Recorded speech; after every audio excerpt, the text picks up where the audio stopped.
अस्सलाम वालेकुम। तो कैसे हैं आप लोग। फाइनली डार्ट का हम क्रैश कोर्स जो कि एक वीडियो में लेके आए हैं। जो पहले हमने पूरा क्रैश कोर्स बनाया था वो हम एक एक वीडियो पे एक एक टॉपिक समझा रहे थे, और अभी हम पूरा कोर्स एक ही वीडियो में लेके आए हैं आपके लिए, जिसमें हम ये टॉपिक्स कवर करेंगे।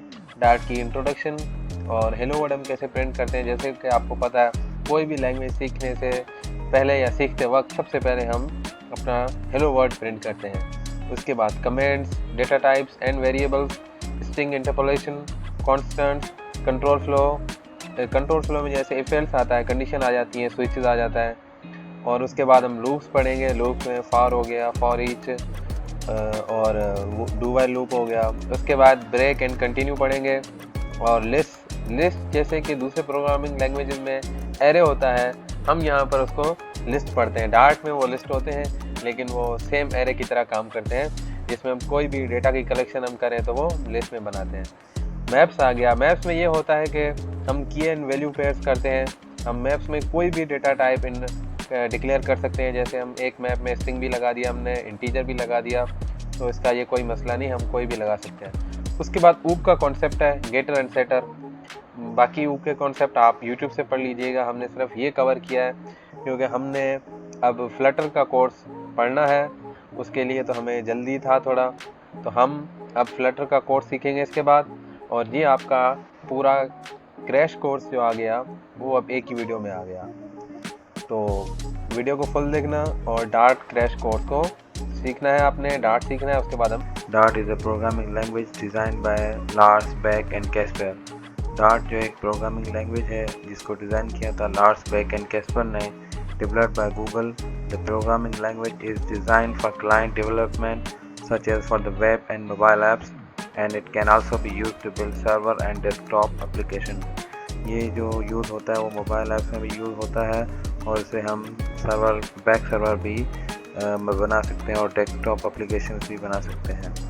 डार्ट को जो गूगल ने डेवलप किया था 2011 में, it use to build the Flutter applications.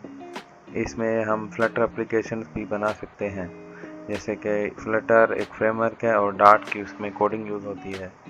और dart is a op language. Dart जो है एक ओप लैंग्वेज है, ऑब्जेक्ट ओरिएंटेड प्रोग्रामिंग लैंग्वेज है। अब इसमें हम सीखेंगे सबसे पहले हेलो वर्ड प्रोग्राम हम सीखेंगे।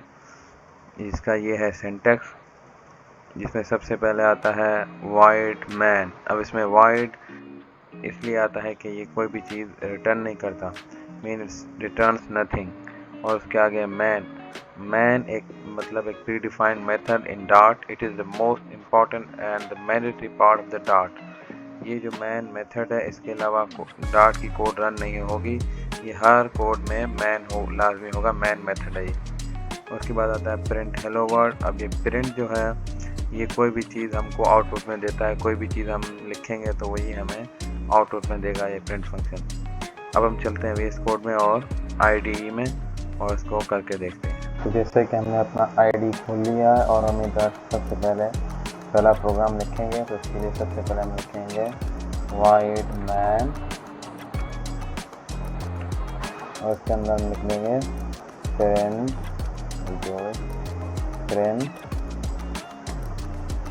हेलो वर्ड, और इसके आगे हम सेमीकोलन लाजमी लगाएंगे। सेमीकोलन लाजमी है। अब इसको हम सेव करेंगे और हम इसको अब रन करेंगे। ये देखें जी, ये हमारा कोड आ चुका है। ये रन हो गया है हेलो वर्ड। ये पहला प्रोग्राम ने रन कर लिया। In every programming language, comments play an important role for a better understanding of a code in the future or by any other programmer. Comments are the set of statements that are not meant to be executed by the compiler. मतलब कि comment जो होते हैं वो set of statement होते हैं जो कि कंपाइलर के द्वारा एग्जीक्यूट नहीं किए जाते। जैसे कि हम क्लाइंट को अगर कोई प्रोजेक्ट बनाते हैं, क्लाइंट को दिखाते हैं, तो वहाँ हम अगर डेफिनेशन के लिए कमेंट्स लिख देंगे तो क्लाइंट अच्छी तरीके से समझेगा कि ये लाइन क्या कह रहा है या ये सेट ऑफ कोड क्या कह रहा है। तो उसमें हम कमेंट डालते हैं ताकि पढ़ने वाले को इजी लगे कि ये कोड क्या कह रहा है। They provide proper documentation of the code. वो प्रॉपर डॉक्यूमेंटेशन प्रोवाइड करता है कमेंट्स जो होते हैं। डार्ट में जो कि 3 टाइप्स होते हैं कमेंट्स के, एक होता है dart single line comment, dart multi line comment and dart documentation comment. Dart का जो सिंगल लाइन कमेंट है वो डबल स्लैश से होता है डिनोट, डबल स्लैश लिख देंगे और उसके बाद हम जो भी लिखेंगे वो कमेंट हो जाएगा, वो सिंगल लाइन कमेंट है। जैसे कि मैंने एक एग्जांपल दे दिया है, आप देख सकते हैं कि वाइट मैन के नीचे मैंने एक लिखा है this will print hello world. ये एक कमेंट दिया हुआ है हमने कि ये हेलो वर्ल्ड प्रिंट करेगा। अब ये लाइन जो है वो कंपाइलर एग्जीक्यूट नहीं करेगा, सिर्फ क्लाइंट या कोई कोड देखने वाला देख सकता है कि ये क्या लिखा हुआ है, या एक मतलब कोई हम क्लैरिफिकेशन करवाना चाहें तो इसके लिए हम लिखते हैं। दूसरा है Dart multiline comment. Dart multiline comment is used to comment out a whole section of code. It uses / static and static / to start and end a multiline comment respectively. ये जो मल्टीलाइन कमेंट होता है वो अगर हम 2-3 lines को अगर हम कमेंट करना चाहें तो उसके लिए यूज़ होता है। जैसे कि हम एक लाइन कमेंट करने के लिए हम डबल / यूज़ करते हैं।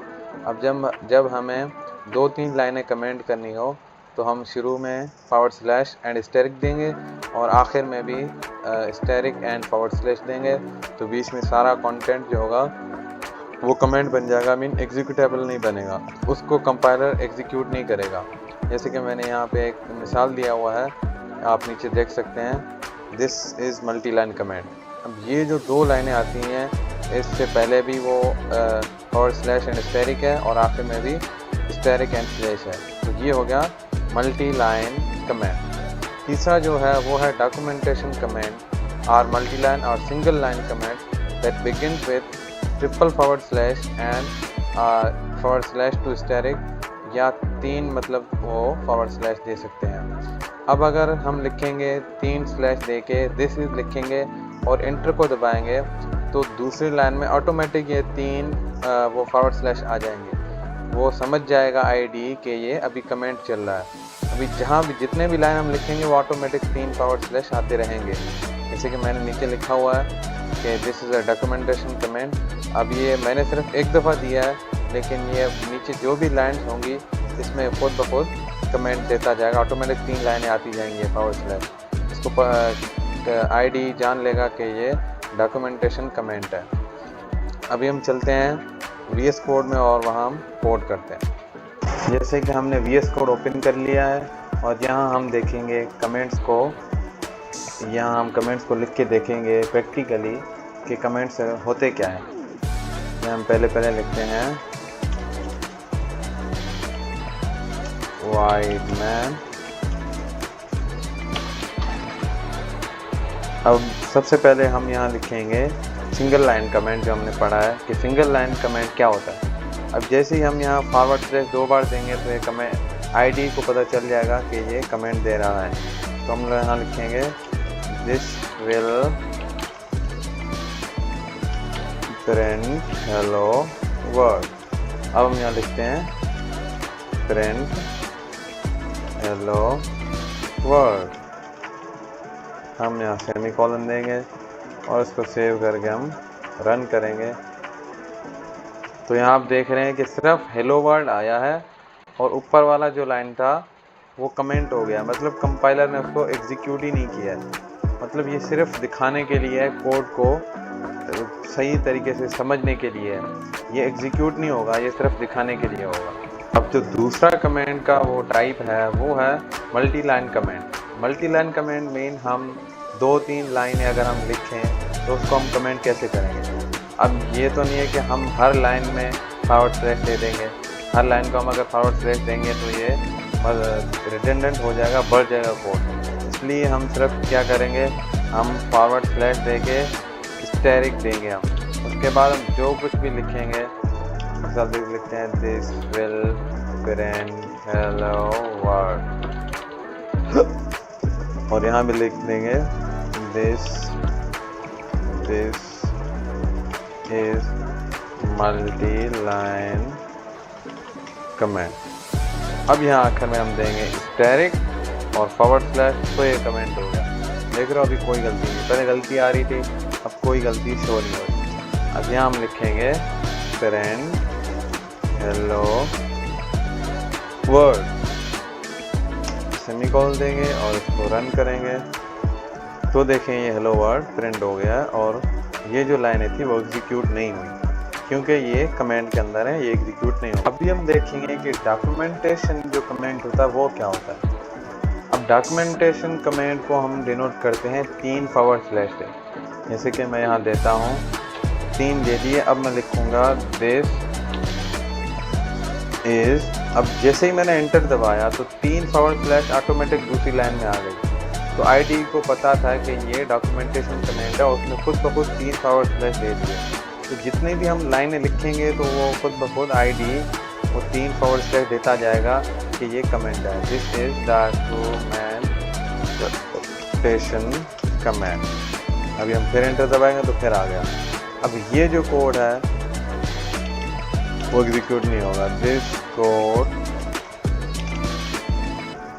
Will not be executed.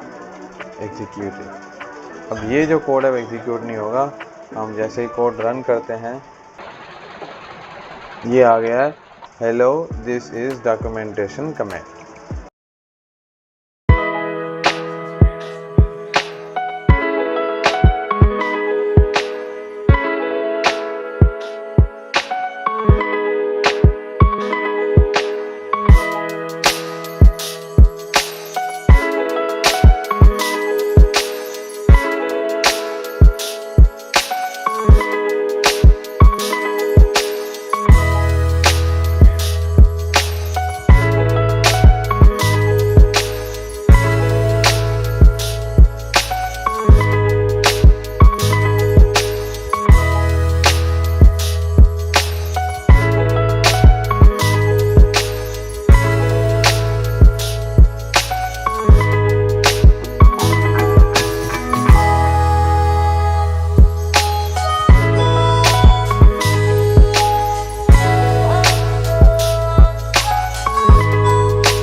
सबसे पहले हम देखेंगे कि स्ट्रिंग इंटरपोलेशन होती क्या है। String interpolation is a process of evaluating the final string by injecting a variable और an expression in a string literal. String interpolation को हम 2 तरीक़ों से लिखते हैं। जब हमें खाली वेरिएबल नेम को टारगेट करना हो तो हम $साइन दे के वेरिएबल नेम लिखते हैं, और अगर हमें वेरिएबल नेम के साथ कुछ मैसेज अगर देना हो तो हम वो $साइन देते हैं और कर्ली ब्रेसेस दे के उसके बीच में हम जो भी हम अब वैल्यू देना हो या वेरिएबल का नाम प्रिंट करवाना हो तो हम कर्ली ब्रेसेस के अंदर लिखते हैं। जैसे कि यहाँ हमने एक एग्जांपल उठाया है, string name Baloch where channel name codes. अब यहाँ जो यूज़ हुआ है प्लस, इसको बोलते हैं concatenation, string concatenation. Name is plus name and channel name plus name channel name. अब यहाँ जो प्रिंट होगा name is Baloch and channel name is codes. और ये भी जो 2 स्ट्रिंग को मिलाने का एक तरीका है जिसको हम स्ट्रिंग कंकैटिनेशन कहते हैं। लेकिन आज हम पढ़ेंगे स्ट्रिंग इंटरपोलेशन। तो स्ट्रिंग इंटरपोलेशन में हम क्या करते हैं कि खाली हम $साइन देते हैं और वेरिएबल का नाम देते हैं, तो वो उसको डायरेक्ट टारगेट कर लेता है, हमें प्लस देने की ज़रूरत नहीं पड़ती। जैसे कि यहाँ आप देख रहे हैं string name Baloch where channel name codes. अब इसको पूरे को प्रिंट करवाने के लिए हमने नेम इज़ $साइन हमने दिया, curly bracket and name, and channel name is $साइन चैनल नेम। अब यहाँ हम अगर दे सकते थे, कुछ मैसेज भी दे सकते थे इसके अंदर, लेकिन हमने खाली यहाँ पर प्रिंट करवाया। हम चलते हैं डार्ट पैड में और वहाँ हम देखेंगे कोड करके कि कैसा है स्ट्रिंग इंटरपोलेशन। तो जहाँ हम डार्ट पैड में आ गए हैं और यहाँ हम प्रैक्टिकल कोड लिखेंगे कि स्ट्रिंग इंटरपोलेशन है क्या। सबसे पहले हम लिखेंगे void में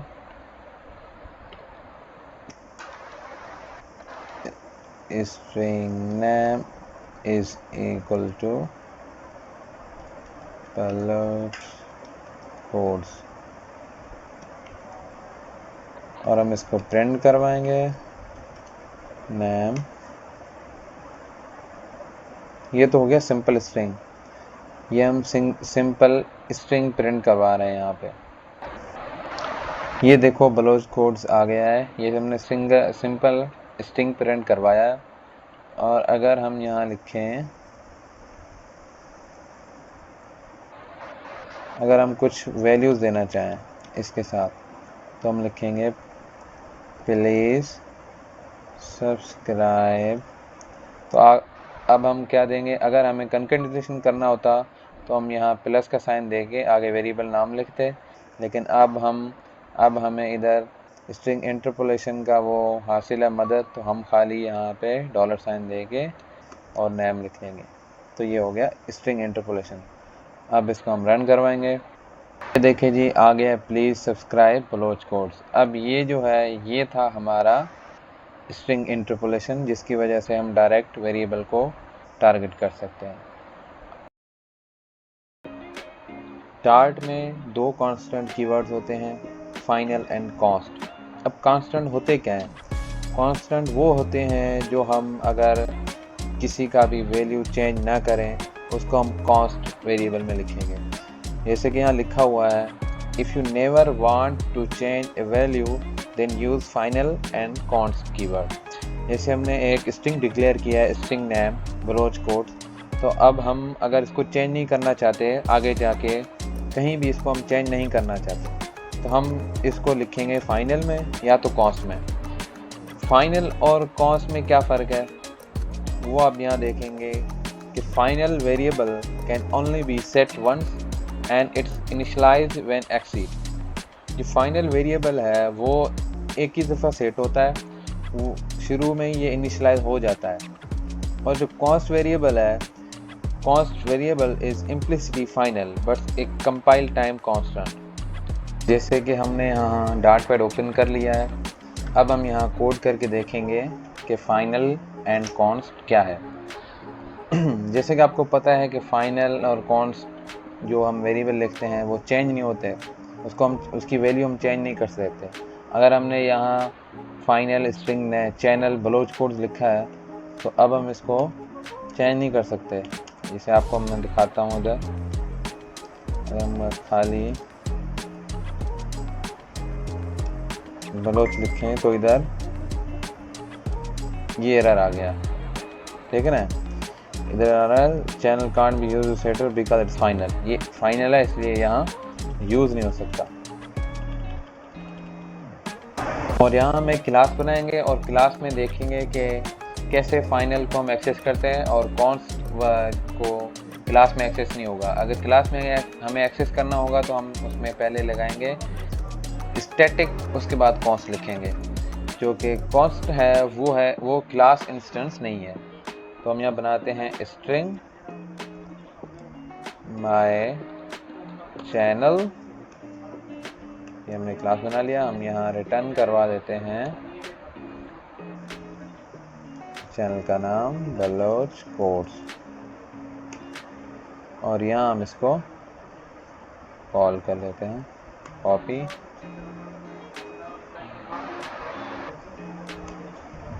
अब यही चीज़ अगर हम कॉन्स में करेंगे तो ये एरर देगा।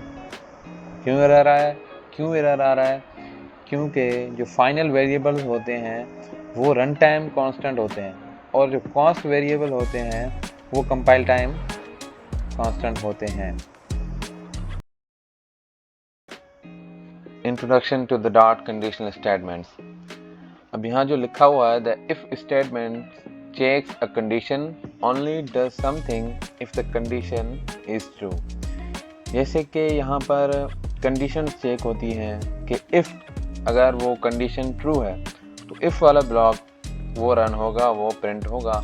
अगर वो इफ़ वाला वो जो अगर कंडीशन गलत हो गया, फॉल्स हो गया, तो वो एल्स कंडीशन में जाएगा। अगर एल्स कंडीशन होगी तो, अगर एल्स कंडीशन नहीं है तो वो एंड हो जाएगा process. The if else statement checks one condition and does something if a condition is true और another thing if the condition is false. मतलब चेक करता है कि कंडीशन ट्रू है या फॉल्स है। अगर फॉल्स है तो डायरेक्ट वो निकल जाता है वहाँ से इफ़ वाली ब्लॉक से। अगर वो ट्रू है तो उसको प्रिंट करता है। यहाँ पर आप फ्लो स्टेटमेंट देख सकते हैं इफ एल्स का। जैसे कि अगर हमने कोई कोड स्टार्ट किया है तो वो सबसे पहले कंडीशन 1 चेक होगा। अगर कंडीशन 1 ट्रू है तो देखें इफ ब्लॉक क्या होगा, वो प्रिंट होगा। इफ प्रिंट होके डायरेक्ट वो एंड में आ जाएगा। अगर वो कंडीशन फॉल्स है तो सेकंड कंडीशन चेक होगी। सेकंड कंडीशन अगर ट्रू है तो वो एंड हो जाएगा, तीसरे कंडीशन में जाएगा भी नहीं। अगर सेकंड कंडीशन फॉल्स है तो फिर तीसरा कंडीशन चेक होगा। अभी ये क्या है, ये 2 3 4 कंडीशंस हैं। इसको हम बोलते हैं इफ एल्स लेटर। और फिर आएगा एल्स ब्लॉक। अगर एल्स ब्लॉक में कुछ हुआ तो वो प्रिंट हो जाएगा। अगर तीनों कंडीशन फॉल्स हुई तो एल्स ब्लॉक प्रिंट होगा। अभी हम चलते हैं डॉट पैड में, वहाँ हम कोड करके देखेंगे कि ये वर्क कैसे करता है। अगर आप कोई भी एडिटर इस्तेमाल कर रहे हैं जो आपको पसंद हो, VS कोड, IntelliJ या जो भी आपको पसंद है आप वो इस्तेमाल करें। ये सिर्फ एडिटर का फ़र्क है और हम यहाँ पर डॉट पैड का इस्तेमाल करेंगे। हमने डॉट पैड ओपन कर लिया है। यहाँ पर हम सबसे पहले लिखेंगे वाइड मैन और यहाँ पर हम एक कंडीशन चेक करेंगे। हम एक एग्जांपल उठाते हैं जैसे कि इंट एज इक्वल टू 18। अब हम यहाँ पर कंडीशन चेक करेंगे कि एज अगर 18 के बराबर है या 18 से ग्रेटर है तो वो आप वोट दे सकते हैं। यहाँ पर हम इफ़ कंडीशन लगाते हैं, if age is greater then 18 then हम प्रिंट करवा देते हैं यू कैन वोट। अभी यहाँ इसको हम 19 कर देते हैं। अब इसको हम प्रिंट करवाएंगे और देखते हैं रिजल्ट क्या आता है। देखें एज कितना था, 19 था, मतलब 18 से ऊपर था। तो यहाँ पर हमें मिल गया यू कैन वोट। यहीं पर अगर हम इसको नो कर दें और फिर अगर हम इसको प्रिंट करें तो यहाँ पर हमें कुछ नहीं शो होगा। तो जैसे कि आप देख सकते हैं हमें कुछ शो नहीं हो रहा क्योंकि एज जो है वो 18 से कम है। यहाँ पर कंडीशन चेक हो रही है कि 18 से अगर एज ज़्यादा है तो ये प्रिंट करो। अब 9 जो है 18 से कम है तो उसको प्रिंट नहीं कर रहा। उसके लिए हमारे पास एक और कंडीशन डालती है एल्स प्रिंट यू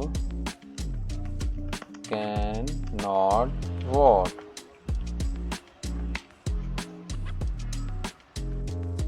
अब हमने इसको प्रिंट करवाया तो एल्स कंडीशन क्या होगी, प्रिंट हो जाएगी यू कैन नॉट वोट। और यहाँ पर अगर हम दूसरा कंडीशन लगाएं इफ एल्स लेटर वाला तो हम यहाँ else if age is less then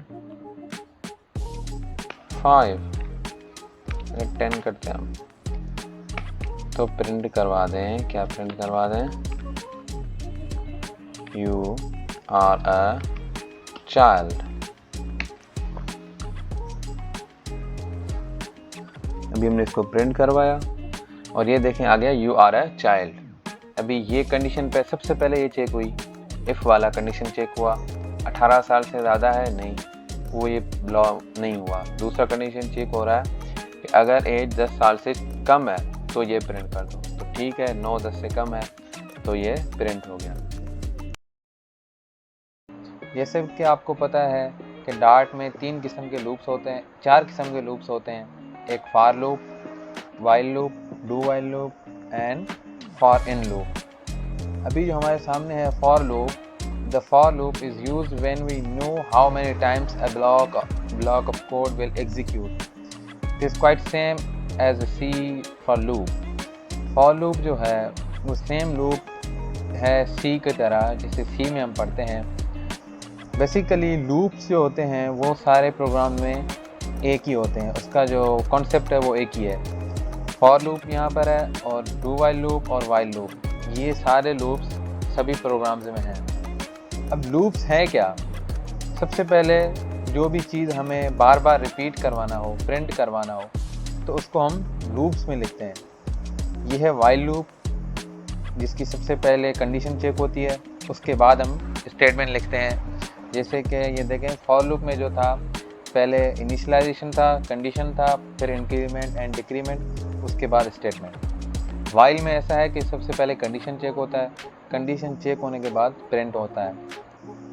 और डू वाइल लूप में ऐसा है कि सबसे पहला कंडीशन प्रिंट होगा ही होगा, फिर अगर कंडीशन रॉन्ग होगा तो उसके बाद चेक होगा, लेकिन सबसे पहला वो प्रिंट लाजमी करेगा।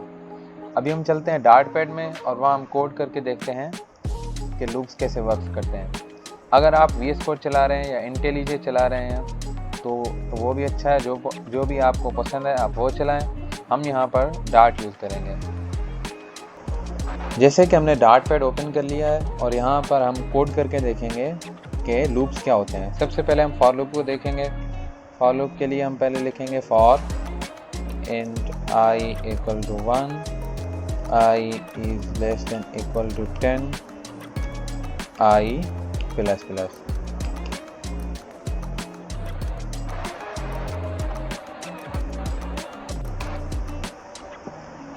अब हम इसको प्रिंट करवाते हैं, प्रिंट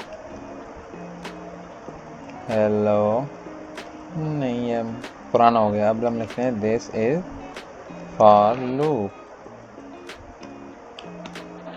अब इसको हम रन करते हैं तो यहाँ पर हमारी मिस्टेक हो गई थी, जिसकी वजह से ये कंपाइल नहीं हो सका, उसको हमने सही कर लिया है।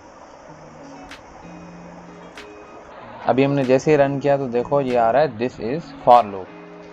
यहाँ पर हो क्या रहा है, सबसे पहले इनिशियलाइज हमने किया, इंटीजर I को एक वैल्यू दी, उसके बाद हमने उसकी हमने लिमिट रखी या लिमिट दिया कि 10 तक चले, जब तक I 10 तक हो या 10 से कम हो तब तक चले। उसके बाद I++ मीन उसको प्लस करते जाना है। उसके बाद हमने प्रिंट करवाया। प्रिंट क्या करवाना है, दिस इज़ फॉर लूप। तो उसने देखा कंडीशन देखा 10 तक चली लूप। 10 के बाद 11वीं दफ़ा इसने प्रिंट नहीं किया क्योंकि हमें 10 तक मिला हुआ था। ये था जी फॉर लूप। अब हम यहाँ पर देखेंगे कि वाइल लूप क्या है। वाइल लूप के लिए सबसे पहले हम इंटीजर उठाएंगे, इंटीजर j = 1, और अब हम यहाँ पर कंडीशन चेक करेंगे कि while j is less than equal to 10। यहाँ पे स्टेटमेंट हम प्रिंट करना। तो ये है जी वाइल लूप। वाइल लूप के लिए सबसे पहले हम यहाँ पर कंडीशन लगाएंगे, उसके बाद हम ये स्टेटमेंट देंगे, उसके बाद हम यहाँ पर लगाएंगे जो भी हमें इंक्रीमेंट करना हो या डिक्रीमेंट करना हो तो j++ यहाँ पर इंक्रीमेंट होगा। उसके बाद ये आ जाते हैं हम डू वाइल लूप पर। डू वाइल लूप में क्या है कि डू वाइल लूप सबसे पहले ये कंडीशन देखेगा, ये प्रिंट करेगा सबसे पहले, फिर कंडीशन उसके बाद चेक करेगा कि है या नहीं। सबसे पहले ये प्रिंट कर देगा। जैसे कि हम इसको प्रिंट करवाते हैं पहले, ये देखो this is do while loop. और अभी हम अगर इसको 11 करते हैं उसके बाद फिर प्रिंट करते हैं तो देखो इसने एक बार प्रिंट करवा दिया, हालांकि कंडीशन रॉन्ग थी लेकिन इसने फिर भी ये प्रिंट किया। तो डू पहले ये स्टेटमेंट एक दफ़ा लाजमी चेक करता है, उसके बाद जाता है इधर कंडीशन चेक करता है, अगर ट्रू है तो प्रिंट करवाता जाता है, अगर ट्रू नहीं है तो वो फॉल्स हो जाता है। जैसे कि ब्रेक हम देख रहे हैं, in Dart the break keyword is used to exit a loop. Break हम तब यूज़ करते हैं जब हमें किसी भी लूप को ब्रोक करना हो या वहाँ से एग्ज़िट करना हो, तो उसके लिए हम ब्रेक यूज़ करते हैं। जैसे कि हम एक फॉर लूप चला रहे हैं 1 से 10 तक और हमें 5 तक प्रिंट करवाना है, उसके बाद ख़त्म करना है, तो हम इफ़ एल्स का कंडीशन यूज़ करेंगे और वहाँ पे बोलेंगे कि अगर 5 के बराबर है तो हम उसको ब्रेक कर लेंगे। और label block before it's normal completion, जो भी हम स्विच वगैरह या लूप यूज़ करते हैं उसको अगर ब्रेक करना हो तो हम ब्रेक कीवर्ड का इस्तेमाल करते हैं। When the break statement is executed, control is transferred to the statement immediately following the loop switch statement or label lock. Or continue, the continue statement skips that subsequent. The continue statement skips the subsequent statement in the current iteration and takes the control back to the beginning of the loop. Unlike the break statement, the continue statement doesn't exit the loop. मतलब कि जो continue keyword है वो क्या करता है, जिसको भी हम उसके बराबर लिखते हैं तो सिर्फ उस वर्ड को, उस लेटर को वो काट देता है, मतलब प्रिंट नहीं करता, उसके बाद फिर वो लूप चला देता है। जैसे हम लिखें इफ़ i = 6 तो वो सिर्फ 6 को छोड़ देगा बीच में, 1 to 10 प्रिंट करेगा, 5 के बाद डायरेक्ट 7 आ जाएगा, 6 कंटिन्यू हो जाएगा, मतलब 6 को नहीं प्रिंट करेगा। जैसे कि ब्रेक में था कि हम ब्रेक लगाते थे या ब्रेक कीवर्ड यूज़ करते थे तो वहाँ से लूप या स्विच ख़त्म हो जाता था। यहाँ पर ऐसा नहीं है, यहाँ पर अगर हम कंटिन्यू वर्ड यूज़ कर रहे हैं तो वो सिर्फ उसी सब सीक्वेंट जो लेटर होगी उसी को रिमूव करेगा और उसके बाद फिर वो लूप चला देगा। हम चलते हैं डार्ट पैड पे, वहाँ कोड करके देखते हैं कि ब्रेक एंड कंटिन्यू वर्क कैसे करते हैं। अगर आप VS कोड चला रहे हैं या इंटेलिजेंस चला रहे हैं तो आप वो चलाएं, हम यहाँ पर डार्ट पैड यूज़ करेंगे। जैसे कि हमने डार्ट पैड ओपन कर लिया है, यहाँ पर हम कोड करके देखेंगे कि ब्रेक और कंटिन्यू कैसे वर्क करते हैं। सबसे पहले हम देखेंगे ब्रेक कैसे वर्क करता है। इसके लिए हम लिखेंगे सबसे पहले मैन मेथड void मैन, और यहाँ पर हम एक लूप चलाते हैं for loop, for int i = 1 I is less than equal to 10 I ++। तो हमने यहाँ पर फॉर लूप चलाया, तो उसको सबसे पहले हम आपको प्रिंट करवा के देखते हैं कि ये प्रिंट होता है। हम उसको प्रिंट करवाते हैं। जैसे कि आप देख सकते हैं 1 से लेकर 10 तक यहाँ पर प्रिंट हो गया है। अगर हमें लूप यहाँ तक 5 तक चलाना है तो हम क्या करेंगे, हम यहाँ पर ब्रेक कीवर्ड का इस्तेमाल करेंगे। तो यहाँ पर हम लिखते हैं इफ़ i = 5, तो भाई क्या करो, लूप को ब्रेक कर दो। हम इसको दोबारा रन करवाते हैं।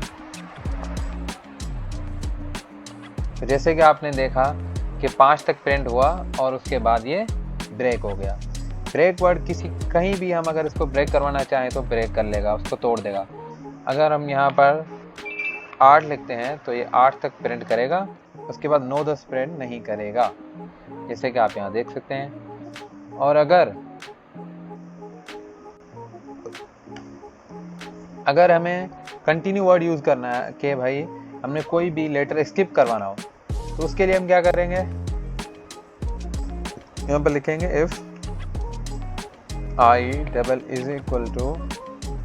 5, तो भाई क्या कर दो, कंटिन्यू कर दो।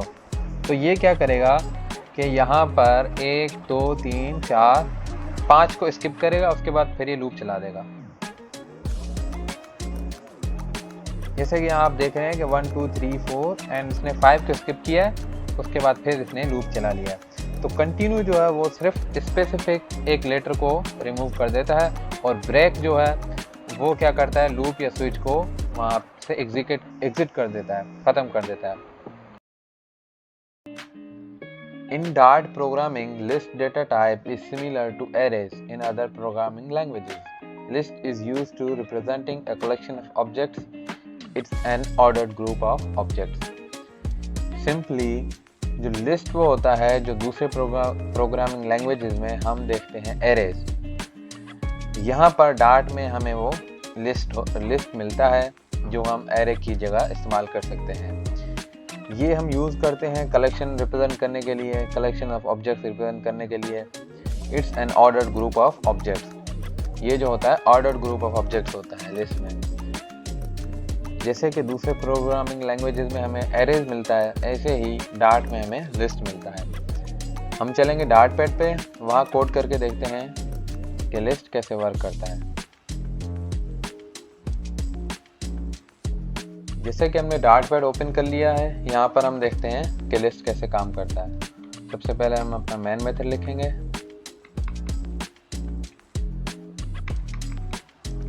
यहाँ पर हम पहले देखेंगे कि लिस्ट को डिक्लेयर कैसे करते हैं। सबसे पहले हम लिखेंगे लिस्ट, हम लिखते हैं चैनल, ये हमने नाम दिया है, आप जो भी दे सकते हैं, is equal to Baloch codes. और यहाँ पर अगर हमें सिर्फ बलोच प्रिंट करवाना है या कोड्स प्रिंट करवाना है या स्पेसिफिक वर्ड हमें प्रिंट करवाना है तो हम इसके लिए क्या लिखेंगे, प्रिंट। और यहाँ पर पहले इंडेक्स देंगे, हम लिखेंगे चैनल और इंडेक्स 0। यहाँ पर आपको पता है जैसे कि एरेज में इंडेक्सिंग 0 से होती है, तो यहाँ पर भी सेम सीन है, 0 से इंडेक्सिंग हमारी शुरू होती है। तो यहाँ पर क्या है कि सिर्फ बलोच प्रिंट होगा क्योंकि 0 इंडेक्स में वो है। तो हम प्रिंट करवा के देखते हैं और देखते हैं क्या प्रिंट होता है। जैसे कि आप देख रहे हैं बलोच प्रिंट हुआ है और ये कोड्स प्रिंट नहीं हुआ। अगर हमें ये पूरा प्रिंट करवाना हो तो हम क्या करेंगे, तो इसके लिए हम सिंपली ये वेरिएबल का नाम लिख देंगे।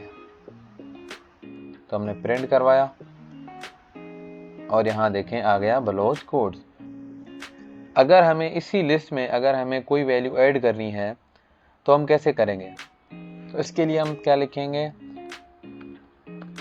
चैनल डॉट ऐड, हम वेरिएबल का नाम लिखेंगे, उसके बाद लिखेंगे ऐड और हम यहाँ पर लिखते हैं सब्सक्राइब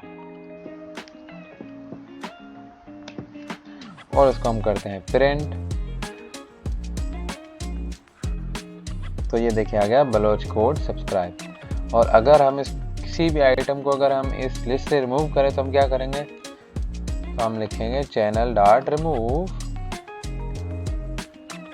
यहाँ पर हम इंडेक्स भी दे सकते हैं। अगर हमें बलोच रिमूव करना है तो हम 0 इंडेक्स लिखेंगे, लेकिन हम यहाँ बलोच लिख भी सकते हैं, आइटम का नाम भी लिख सकते हैं उसको रिमूव करने के लिए। जैसे कि मैं आपको बता रहा हूँ, हम लिखेंगे यहाँ पर बलोच। तो ये अब क्या करेगा, इसको रिमूव कर देगा, सिर्फ कोड्स और सब्सक्राइब को प्रिंट करेगा। तो जैसे कि आप देख सकते हैं यहाँ पे कोड्स और सब्सक्राइब प्रिंट हुआ है और बलोच प्रिंट नहीं हुआ है। तो ये थे डार्ट में लिस्ट। जैसे कि आप देख सकते हैं, a map is an object that can have keys and values. Both keys and values can be any type of object.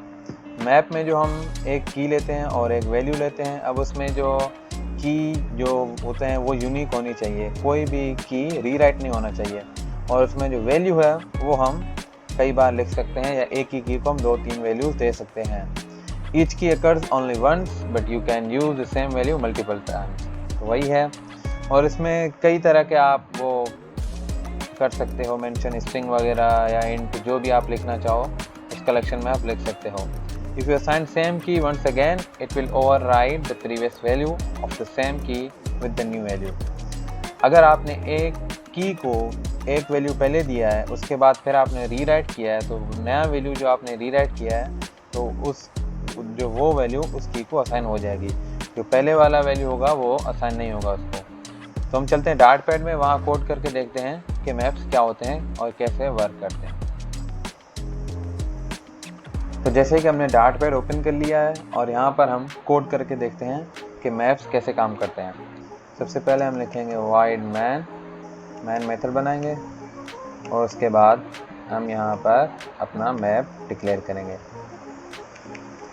Map में कई तरह के भी डेटा टाइप्स हम स्टोर कर सकते हैं, जैसे कि हम यहाँ पर पहले करते हैं where मैप को डिक्लेयर करते हैं where map 1 इक्वल टू, और यहाँ पर हम लिखते हैं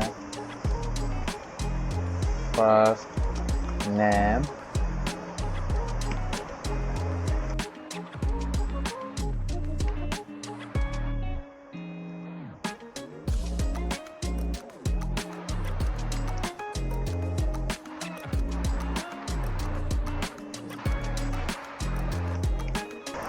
और अब हम यहाँ पर एक इंटीजर लेते हैं, जैसे कि हम लेते हैं जी रोल नंबर, इसको हम करते हैं साइन। तो हमें यहाँ सेमीकोलन देके इसको हम करवाते हैं प्रिंट मैप। तो अब इसको हम प्रिंट करवाते हैं।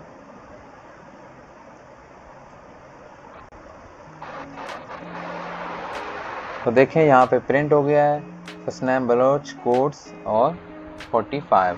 जो मैप है वो कलेक्शन ऑफ डेटा है, हम इसमें डेटा कलेक्शन कर सकते हैं, इसमें स्ट्रिंग या इंटीजर जो भी हम लिखेंगे तो वो इसमें स्टोर हो सकता है।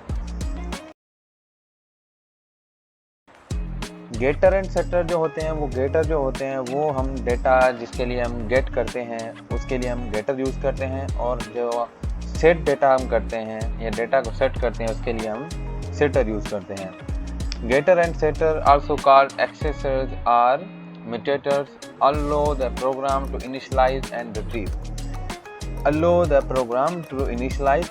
जो allow करता है हम प्रोग्राम को इनिशियलाइज करते हैं और फिर रिट्रीव करते हैं। इनिशियलाइज हम सेटर में करते हैं और रिट्रीव हम गेटर में करते हैं। The values of class fields respectively। Getters or accessors are defined using the get keyword। Setters or mutators are defined using the set keyword।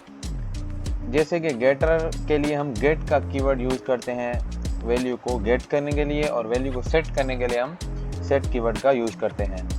और अभी हम चलते हैं डार्ट पैड में, वहाँ पर हम चल के देखेंगे कि होता कैसे है, काम कैसे करता है गेटर सेटर, वो हम कोड करके प्रैक्टिकल करके देखेंगे।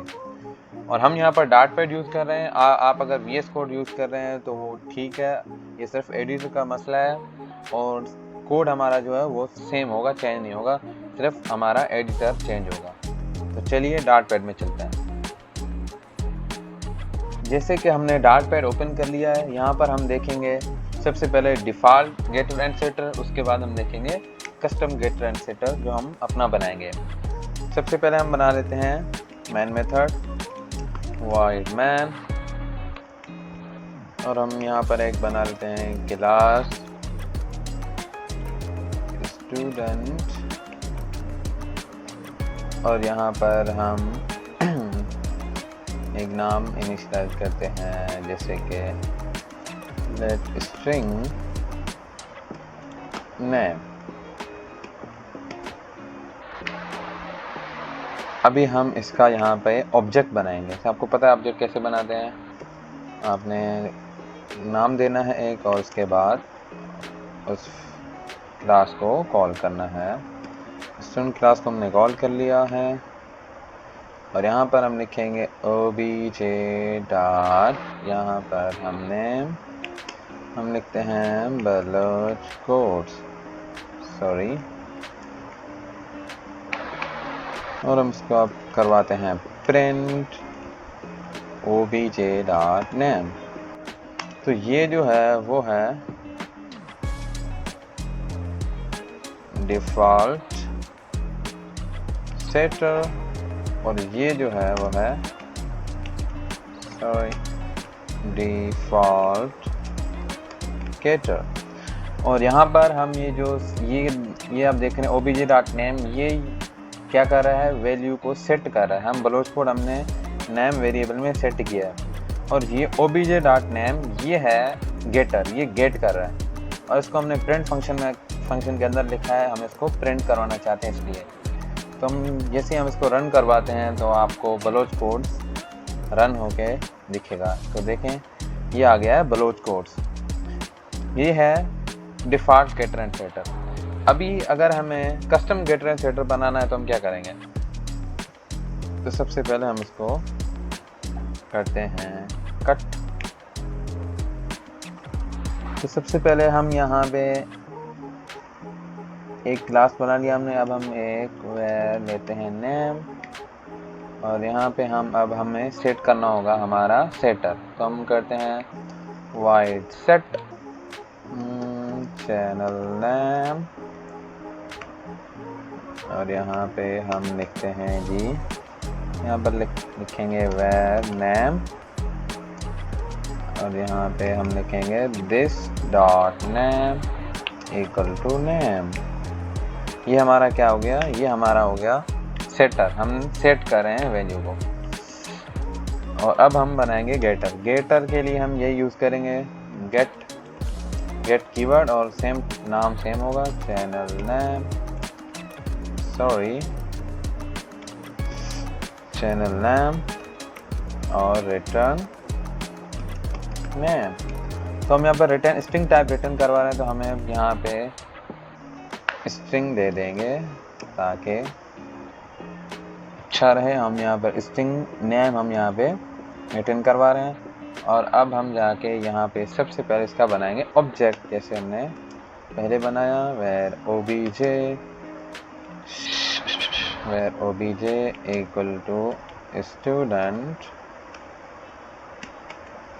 और obj dot name equal to Baloch codes. और अभी हम इसको करवाते हैं प्रिंट obj डॉट नेम।